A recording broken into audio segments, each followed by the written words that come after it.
Esselamu Aleyküm ve Rahmetullahi ve Berekatuhu.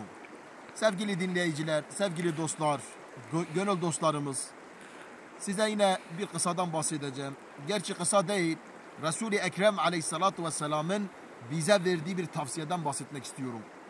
Bir gün ashabı arasında oturan Resul-i Ekrem Aleyhissalatu Vesselam ashabına şöyle buyurdu: sizden birisi anne babasına küfür ederse, hakaret ederse, kötü söz söylerse bu çok büyük bir günahtır. Ashab-ı kiram şaşırdı.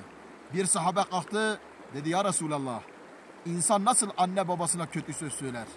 İnsan nasıl anne babasına küfür eder? İnsan nasıl anne babasını, derecesini, ehemmiyetini düşürür? Resul-i Ekrem Aleyhisselatü Vesselam, bir insan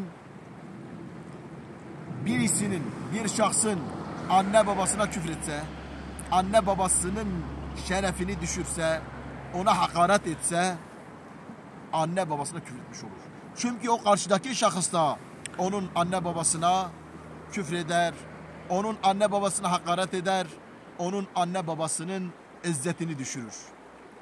Onun için yine bir hadis-i şerifte Resul-i Ekrem Aleyhissalatu Vesselam, iki dudağınız arasına ve iki bacağın arasına kefil olsanız ben de sizin cennete girmenize kefil olurum. Ağzımızda çıkan her laf ya lehimize ya aleyhimizedir. Onun için ne konuşacağız? Düşünerek konuşmamız lazım. Rivayette ne diyor? Hazreti Ebubekir ağzına taş koyar. Birisi ona muhatap olduğunla konuştu mu önce o adama ne söyleyebilirim? Söylediğim söz benim aleyhimde mi yoksa lehimde mi deyip düşünür. Sonra taşı ağzına çıkarır, o adama cevap verir.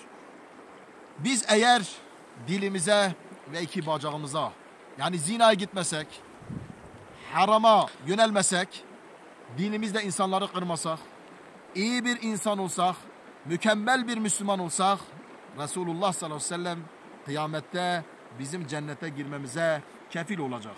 Gelin dilimize, iki bacağımızın arasına sahip çıkalım. Resul-i Ekrem Aleyhissalatu Vesselam'ı kendimize kefil edelim. Allah-u Teala Resulü bize kefil etsin inşallah. Hepinizi Allah'a emanet ediyorum. Esselamu Aleyküm ve Rahmetullahi ve Berekatuhu.